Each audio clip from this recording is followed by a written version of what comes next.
The most telling consequence of the transatlantic chattel enslavement of African people was the birth of modern racism.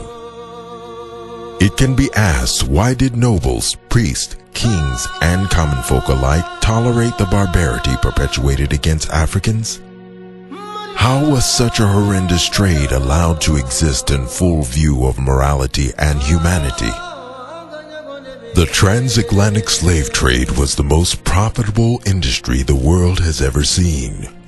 For 400 years, it was the national project of Western Europe. It consumed more than 30 million Africans to furnish the West. It then took further millions upon millions of African descendants, generations after generations, to build the modern era. Slavery was beyond a shadow of a doubt responsible for the backbone of the modern world. It was the catalyst to the Industrial Revolution. No enterprise in the history of humanity was more profitable and lucrative. Considering the necessity for slaves and all Europe had to gain from using them, justifications had to be fortified to abate the moral dilemma. Arguments matured alongside this morbid human trade to justify the unjustifiable. They sold each other. Blacks are animals, built like oxen to serve each other. It is their purpose. Blacks were uncivilized, and we civilized them and industrialized them. They sold each other. Our infinite mercy. Africans could not have a history. Africans could not be attached to greatness, as this would beg the question: if these people were capable of science, engineering, social structure, kingdoms, how can we then treat them as beasts of burden? How can a people who forged Timbuktu, Axum, Kanem-Bornu, Egypt, Nubia, Great Zimbabwe, ancient Ghana, Songhai, Sokoto, Monomotapa be now mere labor units, movable chattel, branded like cattle, confined, derobed, whipped, and reduced? History narrates that the European, in their mercy, did Africans a tremendous favor by bringing them to work in well-nurtured plantations in the West, allowing their lives to be touched by a white god, delivering them from savagery to culture, civilization, and industrialization. Also in the 18th century, the birth of narrow racial definitions emerged. The Negro, a creature with thick lips, black skin, flat broad noses, woolly hair, characteristics that became socially accepted by Europeans as ugly.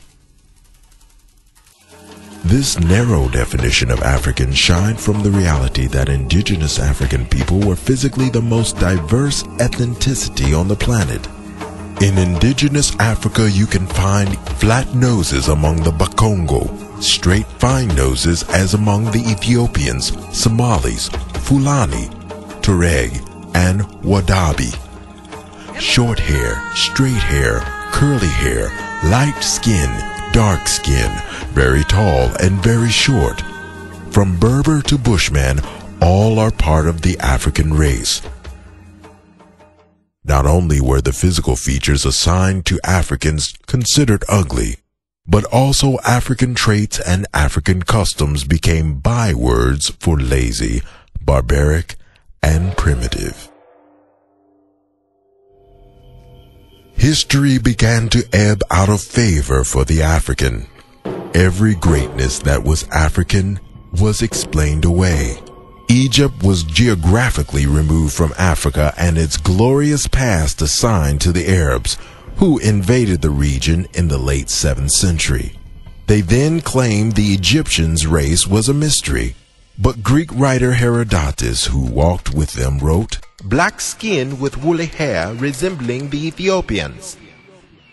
The Coptic Christians and others, such as Napoleon, were so appalled by the African features obvious in the Egyptian art that they smashed the broad noses and thick lips where they found them. Europeans later constructed invisible lines called North Africa and Sub-Sahara Africa, bywords for civilized and uncivilized respectively.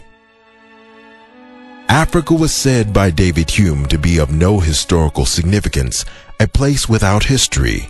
The wealthiest aspects of Africa were systematically underpinned, and ancient Africa was confused with modern post-colonial destroyed Africa, as if the dire condition of Africa today was how it was in antiquity.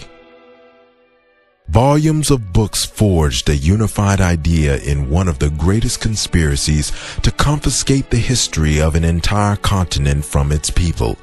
Academia, media, legislation, religion, culture all worked in tandem to sustain and maintain the suppression of Africans, historically, socially, culturally, mental, and physically.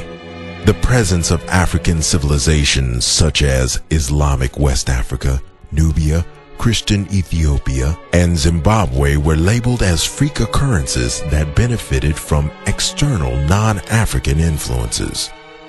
History was written with Africa on the outside, and thus Africa never was seen to have fostered or played any part in the features Europe referred to as civilized.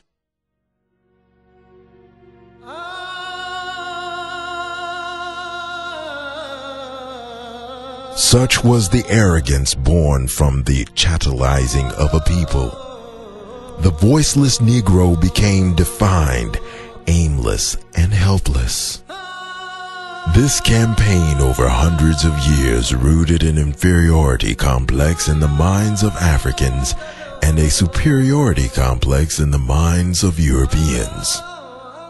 Many who hated the cruelty of slavery still never saw Africans as their intellectual equals. This was the precursor to the modern social dilemma and the greatest legacy of slavery, racism.